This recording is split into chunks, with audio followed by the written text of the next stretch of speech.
விஜய் அவர்கள் பாஜக கூட்டணி செல்ல வாய்ப்பு இருக்கா? கண்டிப்பா 100% வாய்ப்பு இருக்குது. ஏன்னா இன்னைக்கு அந்த கரூர் சம்பவத்துல நம்ம மாநில அரசு என்ன பண்ணிச்சு கண்டிப்பா எல்லா மக்களும் பார்த்து தான் இருக்காங்க. அவரோட கட்சி தலைமை அதாவது 2ஆம் கட்ட தலைவர்களை கைது பண்றதுக்காக எவ்வளவு மும்முரமா செய்யறதுக்குன்னு நம்ம இனி நிறைய பாக்குறோம். ஏன் இதுல செந்தில் பாலாஜி தான் குற்றம் சொல்றாங்க. ஏன் செந்தில் பாலாஜி மேல ஒரு விசாரணை கமிஷன் வைக்க கூடாதா? அவர் கரூரோட திமுக மாவட்ட செயலர், அவர் மேலே வைக்கல. இப்படி அவர் கட்சிக்கு ரொம்ப நெருக்கடி கொடுக்கும்போது என்ன ஆகும்?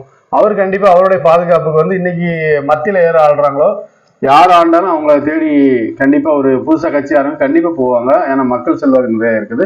கண்டிப்பா போவார். அதுல எந்த மாற்றமும் இல்லையே. கூட்டணி வச்சா என்ன மாதிரி கண்டிஷன்ல போவாங்கன்னு எதிர்பார்க்குறீங்க?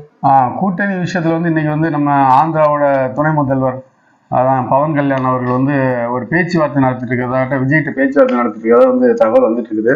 உண்மையிலேயே அவங்க என்ன எத்தனை சீட்டு கேட்பாங்க, எத்தனை அமைச்சர் கேட்பாங்கங்கிறது ஒரு இதா இருக்குது. ஏன்னா ஒரே விஷயம் என்னாக்கி பிஜேபி விஜய் கூட கூட்டணி போறதுக்கு ரெடியா இருக்கிறதுக்கு காரணம் என்னன்னாக்கி தமிழ்நாட்டில் சிஎம் சீட்டு அவங்களுக்கு அவசியம் இல்லை. பிஜேபிக்கு அந்த கண்டிஷன் அவங்களுக்கு உறுதியா இருக்காங்க.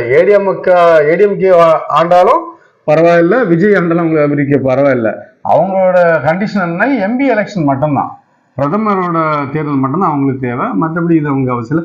ஆனால் கண்டிப்பாக கூட்டணியும் இருக்கும், கண்டிஷனும் கண்டிஷன் ரொம்ப டைட் பண்ண மாட்டாங்க, கம்மியோட தான் இருக்கும். அண்ணாமலை திடீர்னு டெல்லி போயிருக்காரு, அதை பத்தின? ஆமா, அண்ணாமலை திடீர்னு டெல்லி கிளம்பியிருக்காரு. அதோட மர்மம் என்னன்னு தெரியல. கண்டிப்பா விஜய் கூட்டணிக்காக போயிருக்கலாம்னு நினைக்கிறேன், தெரியல. ஓகே, அதிமுக கூட்டணிக்காக தான் நயினா நாகேந்திரன் மாநில தலைவரா பாஜக கொண்டு வந்தாங்க. இப்போ பாஜக தாவேகா கூட்டணிக்கு பிறகு மாநில தலைவர்ல ஏதாவது மாற்றம் இருக்கும்னு எதிர்பார்க்குறீங்களா? இந்த தேர்தலில் இருக்குன்னு நம்பிக்கை இல்லை. கண்டிப்பா எம்பி எலெக்ஷன் வரும்போது கண்டிப்பா மாற்றம் இருக்கும். ஏன்னா கண்டிப்பா விஜயோட கண்டிப்பா அவங்க கூட்டணி வச்சாங்கன்னா விஜய் முதல்ல கேட்கிற பிஜேபி தலைவர் அண்ணாமலை தான் கேட்பாரு. ஏன்னா ஈஸியா இந்த நம்ம 2026 எலெக்ஷன் அண்ணாமலையும் ஒரு தலைவரா இருந்தா விஜய்க்கு கொஞ்சம் ஈஸியா இருக்கும்.